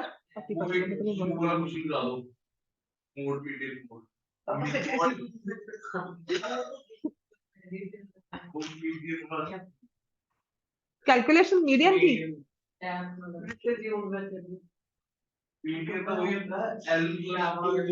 क्या करवाऊं फिर रिज्यूम मेथड डेविएशन लेकर, मोटा मोटा कैसे बताता हूँ। क्वेश्चन लिखो चलो,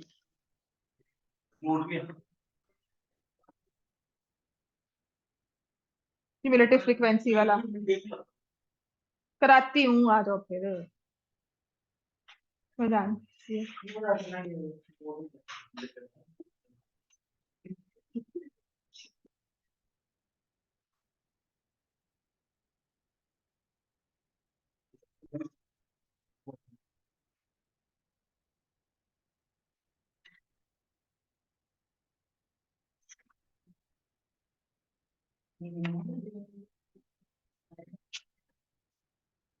कुछ नहीं बता सकते बच्चे। चलो आ जाओ। ये वाला है। ये देख 150 टू 155, इसमें एज्यूम्ड मीन का ना प्रॉपर पता लगेगा क्यों होना चाहिए एज्यूम्ड मीन मेथड। 165 165 टू 170 ये लास्ट करवा रही हूँ, इसके बाद छुट्टी। मतलब करना है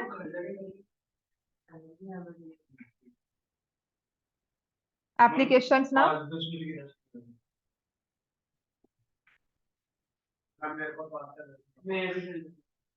इसका आपको मीन निकालना है, फाइंड द मीन। पहले मीन निकालते हैं फिर तुम्हारे वाले में आएंगे, मीडियन निकालेंगे इसका। ठीक है, पहले mean.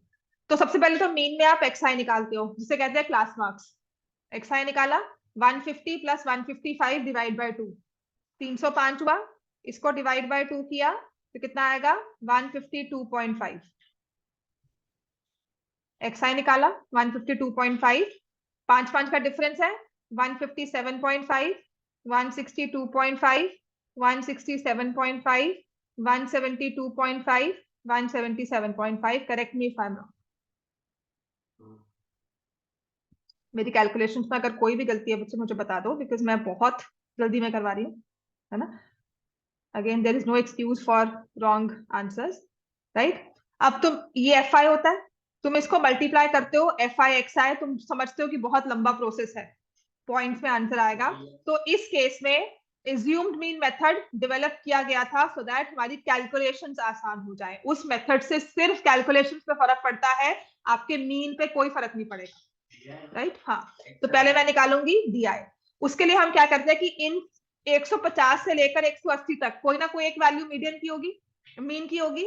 So let the assumed mean,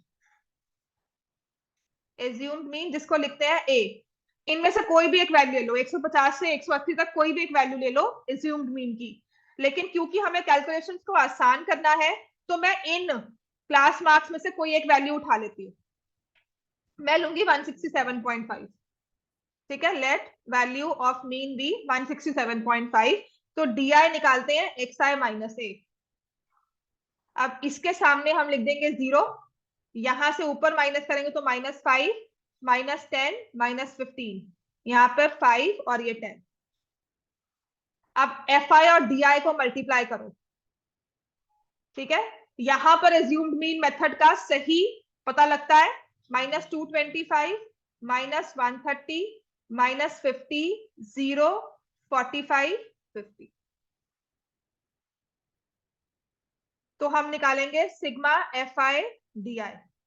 ठीक है, तो ये 50-50 तो कैंसिल हो गया, 45 माइनस करना है इसमें से, 45 माइनस किया 180 आ जाएगा, है ना। 180 और 130 310, तो -310 आ गया। ये सिर्फ इतना है कि एडिशन आपके लिए भी कितनी आसान है इसमें, राइट। अब हमारा फॉर्मूला क्या होता है मीन का, मीन का फॉर्मूला क्या होता है, क्योंकि हमने एज्यूम मीन लिया था a plus sigma F I D I by sigma F I. देख तुझे आती आधी चीज है वो, आधी half knowledge is dangerous. a plus करना है, इस चीज को लिख लो। ठीक है, तो x बार आप करोगे 167.5 प्लस -310। अब इसमें आपने सिग्मा ये किया 28, 38, 46, 46 और 9 होता है 55 और 60, ये 60 आ गया। हम जब हम दूसरा वाला करने जाते हैं ऐसा 100 वाला तो फिर ये प्लस नहीं बच्चे, इसमें क्यों होगा, तुम्हारा मीन आ जाएगा इससे, समझ में आ गया। एलसीएम लो, इसको स्टेप कैलकुलेशन कर लो, 5.11 आएगा ये, तो इसमें से माइनस किया 5.11 तो आपका आंसर आ जाएगा। नहीं 5.1 नहीं आएगा, 5.16 16.67 होता है ना, 10/6 is 1/6 is 16.67%। ठीक है, जाओ। नहीं आपने एप्लीकेशन, तुम्हें मीडियन करना है, मीडियन कर लो, मोड की मीडियन।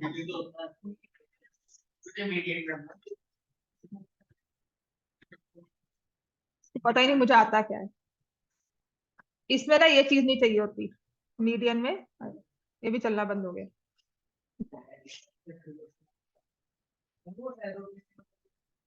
वो करवा देती हूँ। अब इसमें क्या करोगे, आप निकालते हो क्यूमुलेटिव फ्रीक्वेंसी, देख ले 15, अब लिख लो इस चीज को, 28, 38, ये 46, 55, 60, क्यूमुलेटिव फ्रीक्वेंसी टेबल फॉर्म करते हैं। मैम वो एनी क्या होगा, एनी होगा नंबर ऑफ 60, हाँ 60 बच्चों की हाइट को आपने क्लासिफाई किया, 60 बच्चों के मार्क्स को आपने क्लासिफाई किया, तो हाँ जी 30, तो number which is more than 30 वो है 38, तो इसके सामने वाली चीज हम कर देंगे दिस इज मीडियन क्लास।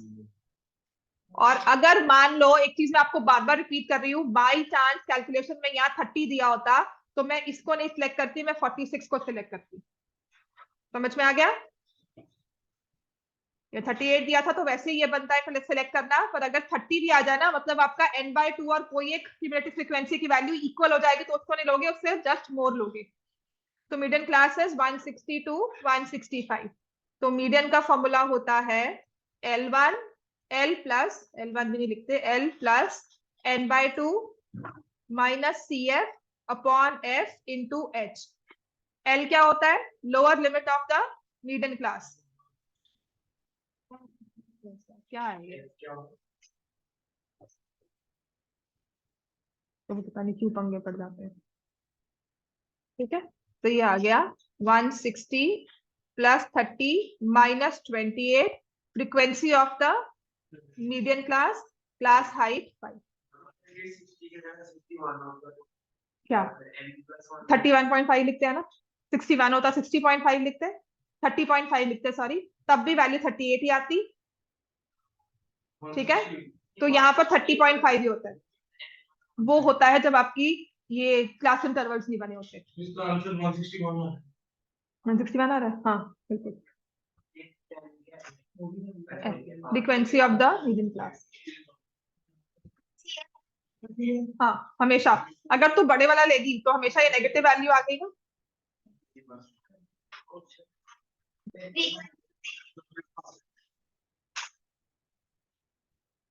कोई कोई नहीं नहीं, तुझे मत कर, तू मत डर। करना है कि नहीं? करवा देती हूँ, एक ही तो संडे